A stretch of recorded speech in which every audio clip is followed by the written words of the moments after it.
This is the change of an era. It is the end of the old and the beginning of the new. The millions of people who have lost their jobs.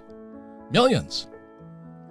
And that's not the news. That's old. So what Fuller was saying back in '81 to my class was that what you're listening to in the news today is the death of the old. One of the most obsolete things you can have is an old idea in your head. So think about these words. Go to school and get a job. Why would you want a job today? Save money. Why would you save money when the government's printing trillions right now? Invest for the long term in a well-defined portfolios, well-diversified portfolios, stocks, bonds, mutual funds, and ETFs.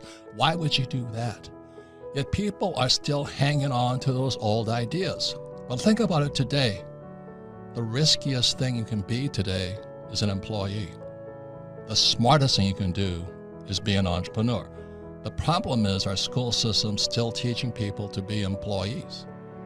And that's the biggest risk of all. The problem is the people who are scared, are still hanging on to the old.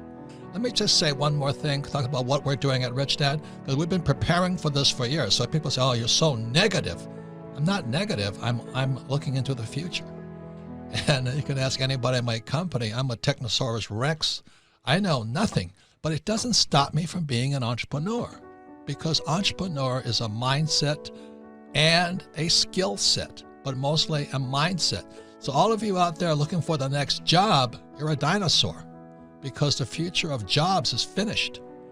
Because what we're talking about now is everybody needs to be an entrepreneur. Even if you have a job, still be an entrepreneur. Still, somebody calls it a side hustle.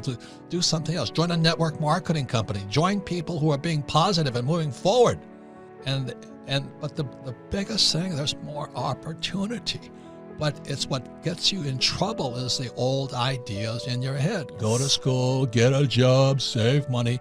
Why saving money is bad? It's because they're printing trillions of it. Wake up. Wake up. 80% of the world debt is measured in US dollars. That's why the dollar is so strong, makes gold weak. But if you don't study this stuff, I don't know where the heck you're at. Ephemeralization is the same thing as your little cell phone today has more power than the mainframe computers of 50 years ago. You have more power in your hands today, but if your brain doesn't have any power and you're still looking for the job security and a pension, I think you're as obsolete as a Tyrannosaurus Rex. That's the problem. The problem's in your head. And I know I'm sounding like a pessimist, which I have for years, but the pessimism allows me to see a brighter future. This is the end of the industrial age.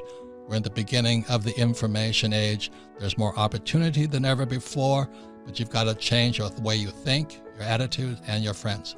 But if you got hanging out with your depressed old friends who are clinging to job security and a pension, you better find some new friends is what I'm saying, because they're going to pollute your brain and your spirit.